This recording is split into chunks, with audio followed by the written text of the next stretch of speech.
Ethnography Essentials, Chapter 4, Writing a Proposal. Here are the learning objectives.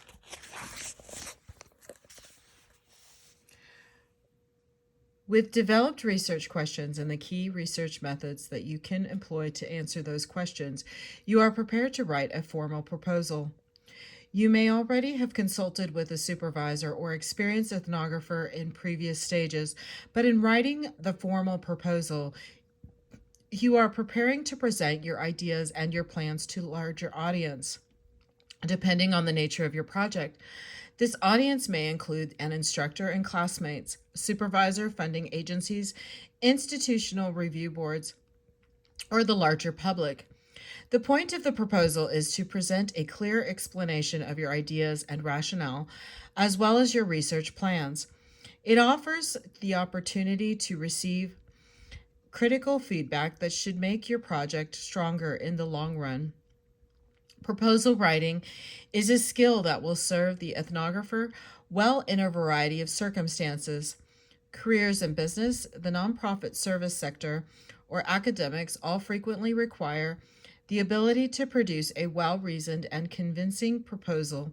You may need to adjust your proposal to a particular audience, but formal research proposals generally follow the standard structure. 1. Summary introduction. 2. Literature review. 3. Statement of a problem or a question. 4. Research plan and methods. 5. Summation of intentions for results and the project's import. This chapter will examine each of these sections in the research proposal in sequence, with a view toward building a complete proposal. The primary goal of any proposal should be to convince the audience: 1. That there is strong justification for the project; 2. That you are prepared to conduct the research; and 3. That you have a well thought out plan to produce meaningful research results. Looking at examples of successful research proposals written by other ethnographers can be very helpful in the process of constructing one's own proposal. A straightforward internet search will turn up abstracts of full proposals for ethnography or cultural anthropology submitted to funding agencies like the National Science Foundation, Wintergreen, and Fulbright Hays. These proposals may be more extensive and advanced than your own project, but they can still serve as useful models in looking at past proposals as models. Look carefully at the way the literature review section is constructed and referenced, and at the specific discussion of methods in the methods section.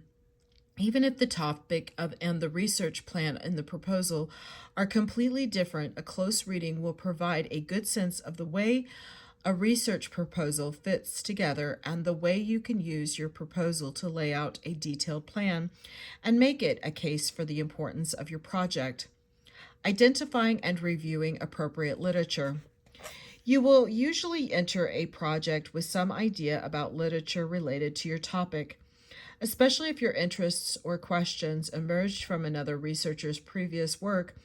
In the literature review, you want to provide the reader with a summary of the current state of the field as it relates to your topic.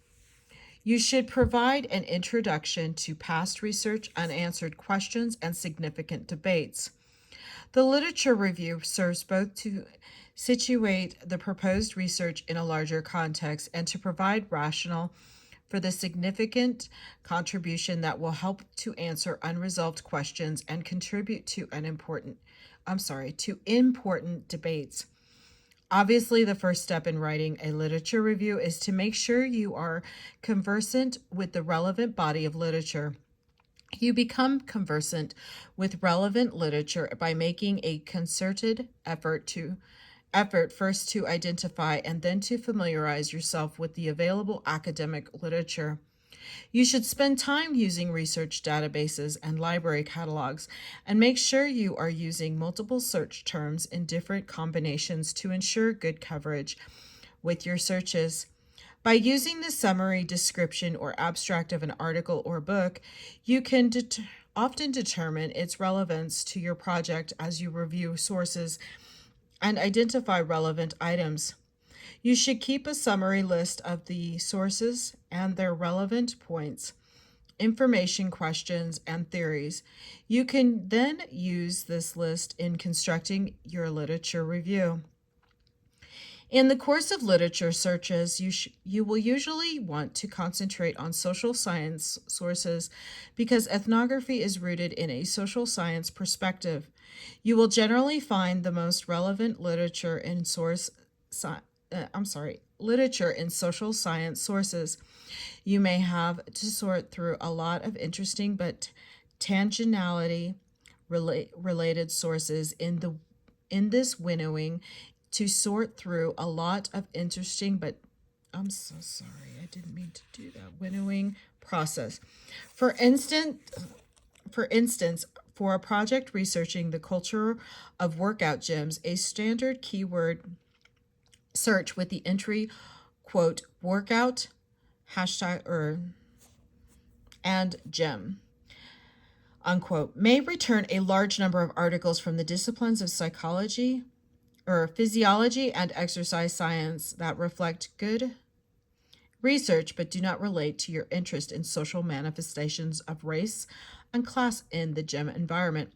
Similarly, if you plan to examine the culture of fast food, you may have to sort through a lot of nutrition sources to identify the ones that are relevant to your project, sometimes including keywords like social, culture, sociology, anthropology, and ethnology can help zero in on the most appropriate results related to your ethnographic research. Databases also sometimes have built-in filters that you can use to limit your results to specific disciplines or journals. You should be careful not to automatically dismiss sources that are not ethnographically based. You may rely less heavily on them, but find it helpful or even necessary to cite these other perspectives, especially as a way to demonstrate the utility or value of an ethnographic approach. For instance, you may be able to lead into your ethnography by establishing that exercise science research tends to ignore and downplay the role of race and class in the use and form of workout gyms, or that nutrition science too often erases the cultural dimensions of food. If the project is practically oriented, you may also want to offer a sense of current practice or policy, its research foundations or lack thereof, and its relationship to other research and theories. All these approaches help to contextualize the project. Ideally, the literature review will explain the current state of affairs and link the proposed research to big questions and debates or holes in current understandings of a given topic. In doing so, the review will draw on the work of others to lead into the proposed research and show your familiarity with the field. The reader of the literature review should gain a sense that you are a good researcher and that you have a firm grounding for your project. In many ways, the literature review is ideally that a teleological narrative. That is, it is headed to a clear ending. Your project, if the reader finishes the literature review with the sense that the topic or question is the obvious next step in an important trajectory of research, the literature review has done its job. While you do want to weed out tangential or unrelated sources, remember that you are not necessarily looking for sources that describe the research that you propose to conduct. If you find sources that seem to be very similar to your proposed work, then you need to think carefully about how your research will differ in terms of questions, methods, time period, and so on. You do not simply want to replicate someone else's work unless there is a reason to replicate it, such as dubious results or changes in other variables.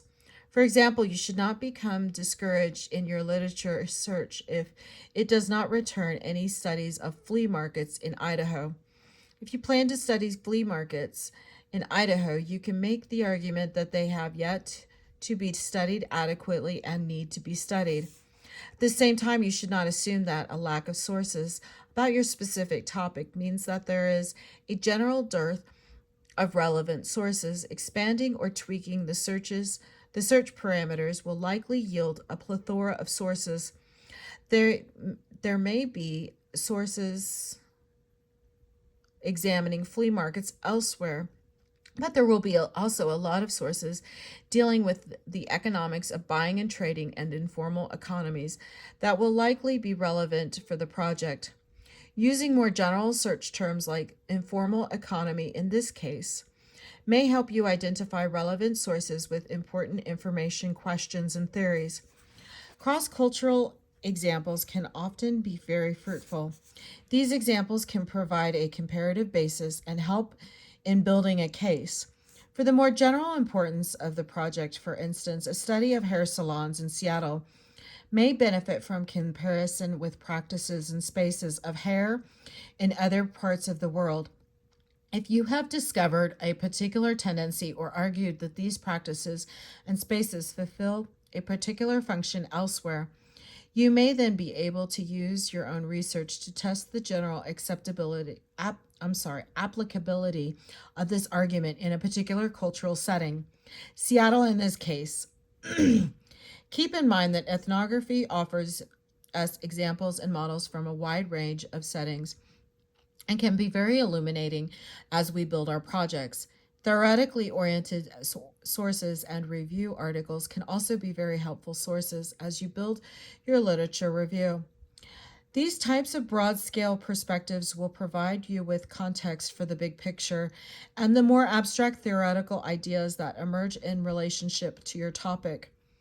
You want to build your own sense of how the work of others informs your project, of course, but familiarizing yourself with ways others conceptualize the state of affairs in the field and how they try to resolve key analytical issues can be very useful.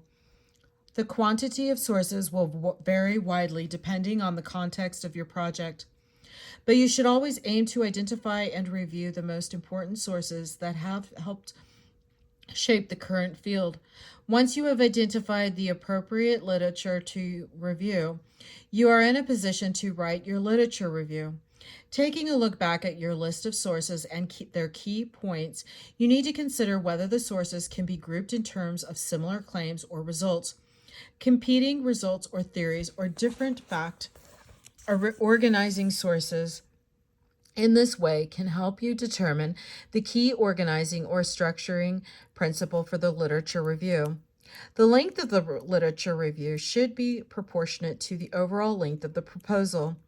Within a proposal of 3 to 5 pages, assume that the literature review will be between 1 and 2 pages long. This length means that the researcher is producing a comprehensive review in a small space, whereas you may delve deeply into particular sources and other venues. In the literature review, you want to bring together a wide range of sources. You should avoid lengthy quotes and expect a reference multiple sources in each paragraph of your literature review. You want to focus on the most important big picture points from your sources and build connections and comparisons wherever possible. If the reader encounters an additional source after reading your review, the reader should be able to use your literature review to contextualize that source in terms of the field. It is often effective to open by stating the problem or question and then delineating different approaches or answers that have been offered. The researcher can often usefully conclude that the literature review by clearly laying out what has been answered or resolved and what remains to be studied or resolved. At the end of the literature review, this trajectory or legacy of work described should lead the reader straight into the research topic as an important outcome of legacy. You can do this even if you are critical of some of the past work and approaches. In this case, the proposed research will fill in research gaps or redirect research and understanding in more productive ways. Statement of the problem. The framework set up in the literature review should lead directly into a clear statement of the central problem or question at the heart of the project. You should make it as clear as possible that this is a logical or necessary step in the trajectory of the field that you have just finished surveying. Sometimes you can use the literature review to show how your project will bring together two fields that have been largely separate to this point, showing how the work will bridge gaps and fill in holes in existing knowledge will help demonstrate the overall import of the ethnographic research. Immediately following the literature review section of your proposal, there should be a clear declarative statement of the central research focus of or question of the project. This is the heart of the proposal. The literature review leads into it, and the methods section that follows it grows directly out of the research focus or question. As we saw in Chapter 3, you may want to highlight this important section in bold or italics to draw the reader's attention. You need to be particularly confident and assertive in constructing this part of your proposal. You might say something like, this research project will resolve the theoretical debate between X and Y, or using primary ethnographic data, this research will support or refute the idea that, unquote. Alternatively, you may want to state directly or list your question's hypotheses. This approach may be particularly effective if you have a set of related or nested questions or hypotheses. In this case, a list may show the relationship among the individual items. The researcher may actually outline one or few major questions or hypotheses and groups of secondary questions or hypotheses that belong underneath the major foci. The schematic outline below represents a project with two main hypotheses and two sub-hypotheses underneath each of the main hypotheses. Hypothesis 1, sub-hypothesis 1A, sub-hypothesis 1B, hypothesis 2, sub-hypothesis 2A, sub-hypothesis 2B. Whatever the format, the main goal of this section is to present a clear set of questions or hypotheses that can be answered or tested using the research methods that follow. Though this section of your proposal will be relatively short, you should pay close attention to its construction. This section is the chance to grab the reader's attention with an interesting problem or question. Show that you have a clear analytical approach and lay the foundation for the subsequent methods section in which you will describe how to collect the necessary information. There is a tendency to try to include everything in this section, while ethnography will inevitably produce a lot of different types of information. The researcher should avoid the temptation to include every potential direction in this section.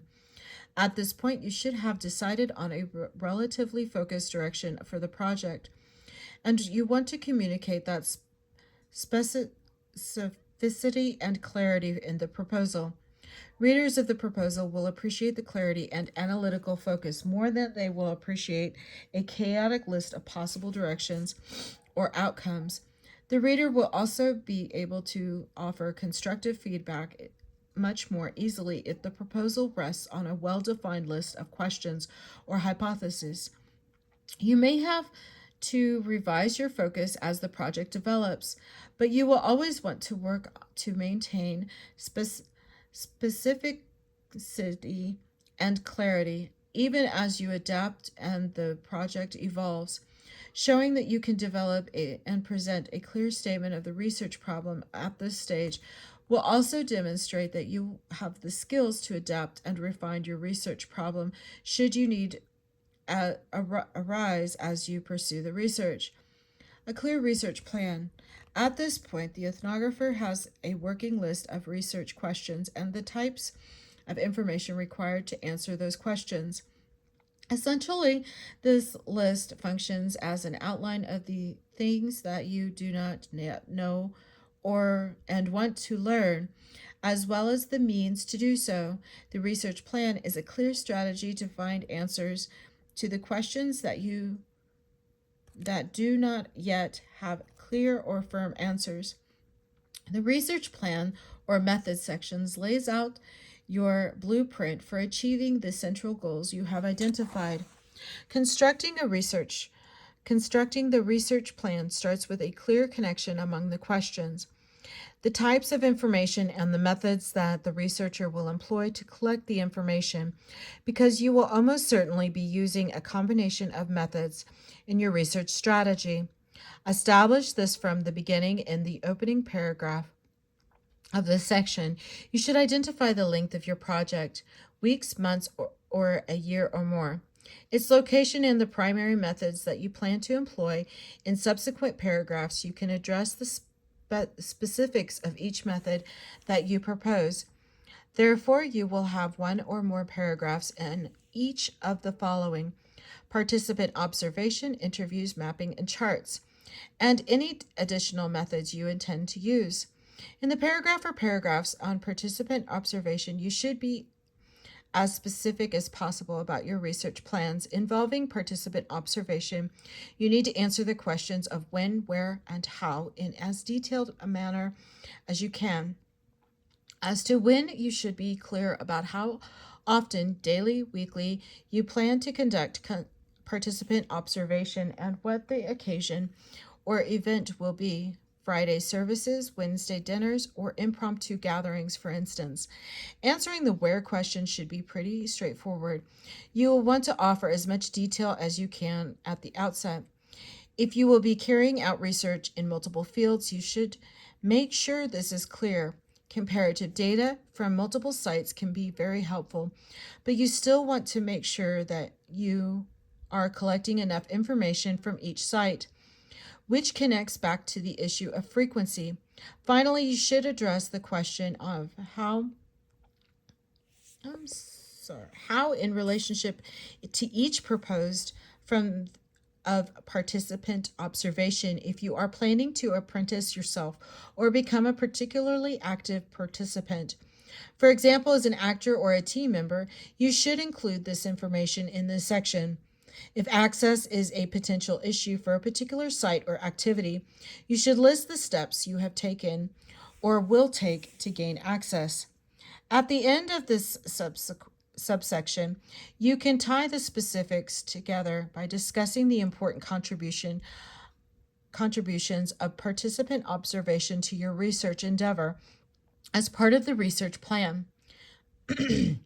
You may want to emphasize how this method provides access to empirical data about culture and society in action. Participant observation gives you access to information about behavior, conversations, and perspectives that are not directly solicited by you, and to experiential data. You may also want to talk about participant observation as a necessary precursor to other methods, especially interviews. In the next subsection, addressing the role of interviews and conversations in the research plan, you should aim for specificity about the types of questions you will be asking, the types of responses and hope to collect, and who the interviewees will be. You also can also indicate whether the interviews will be formal or informal, and whether they involve asking open-ended questions. The default approach in ethnography is generally informal and open-ended. This approach allows the informant the most chance to guide the interview and to fill the role of teacher. If you are looking to collect lengthy first-person accounts, you will certainly want to adopt this approach, but in some instances, a formal approach or more closed-ended questions are appropriate. Making a decision in this vein goes back to the type of information you need to collect. You may also want to include a sample interview schedule list of questions as an appendix to your research proposal. As part of your research plan, you should include a proposed number of interviews or interviewees, an explanation of how they will be identified through contacts, participant observation, random selection, or other means, and what criteria will be used to select them. Remember that good interviews are time-consuming. You should be ambitious but realistic about the number of interviews that you intend to pursue as part of your research plan. In choosing interviewees, you will want to think carefully about which individuals might be most knowledgeable or experienced in connection with a particular topic. But you should also think about representativeness. For instance, you will want to decide whether you should interview both men and women, along with the question of how age and experience will affect your choice of interviewees. When it comes to the use of charts, diagrams, or maps, you should explain your approach and rationale for using a specific method or tool. You should be as specific as possible in detailing the specific data that will be collected and how they will be used in the project. You will want to include information about particular tools you might be using in association with this method and any assistance or training required to use this method. If you plan to employ any additional methods, you should provide a clear summary of the techniques and outcomes involved. Then you should conclude that the methods section by revisiting the larger picture and the way that this combination of methods will allow you to collect different types of information and combine them productively in an analytical framework designed to answer your central research questions. Identifying your project's larger relevance. After aligning the existing literature, the central research question, and the intended research plan, the final section of the proposal brings these different components together to highlight the import of the results and the intended audience and usage. With a comprehensive literature review, you will be well positioned to argue for the important contributions this research will make. You should write about it in terms of providing missing information, resolving disputes, and answering key unresolved questions.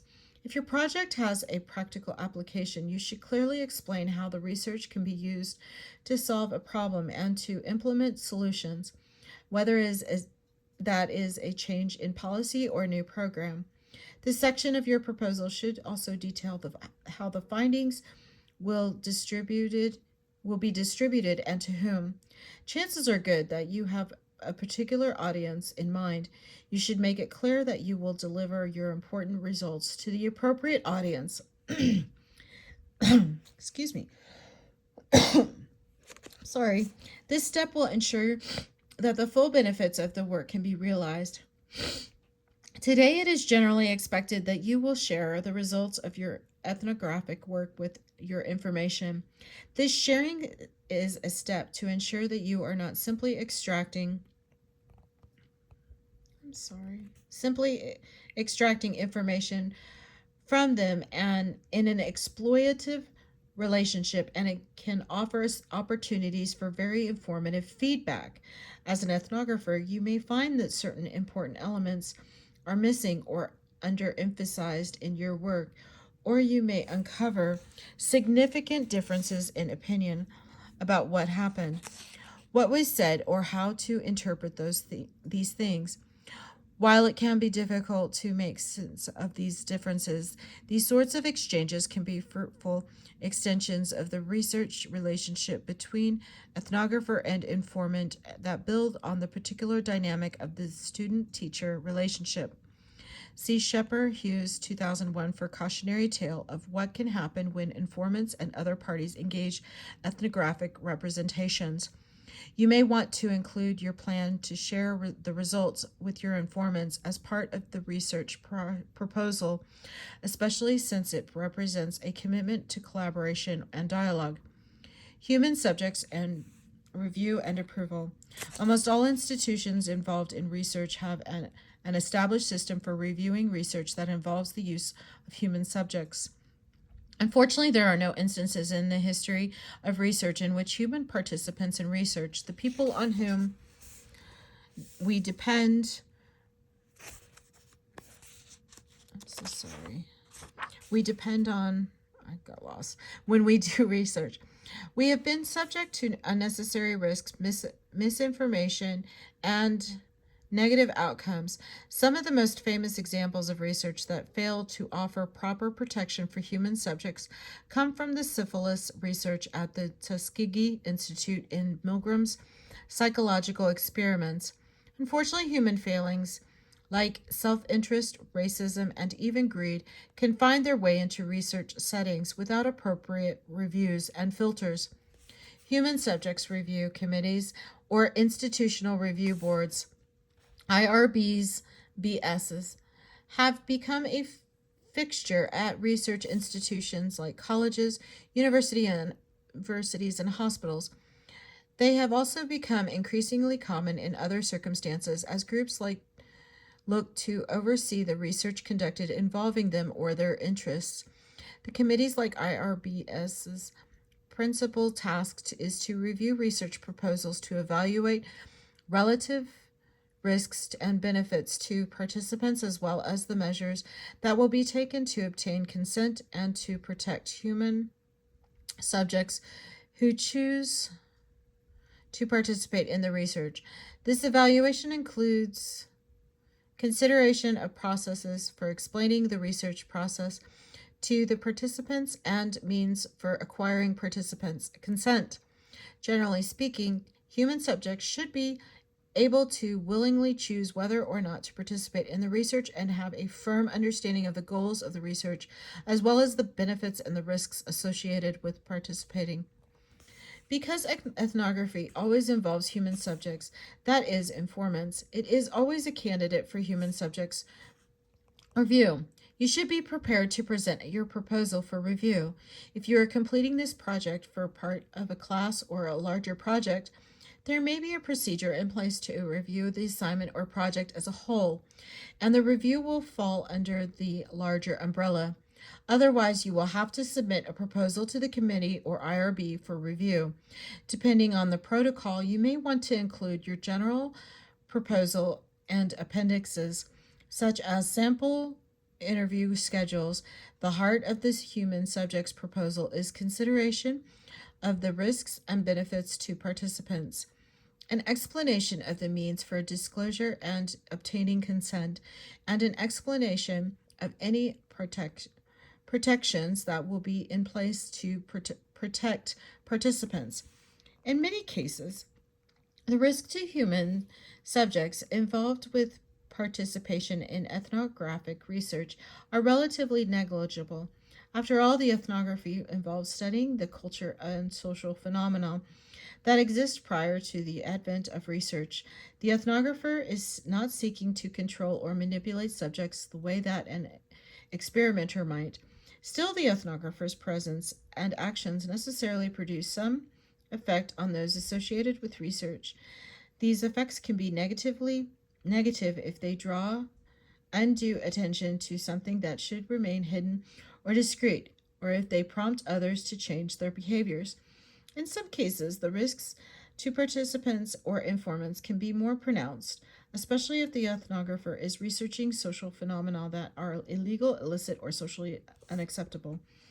If the research involves experiences of violence or trauma, the act of research may carry risks of exacerbating these experiences or psychological risks associated with the revisiting of these experiences. Too often, ethnography involves few tangible benefits for participants. Ethnographers often offer gifts or other forms of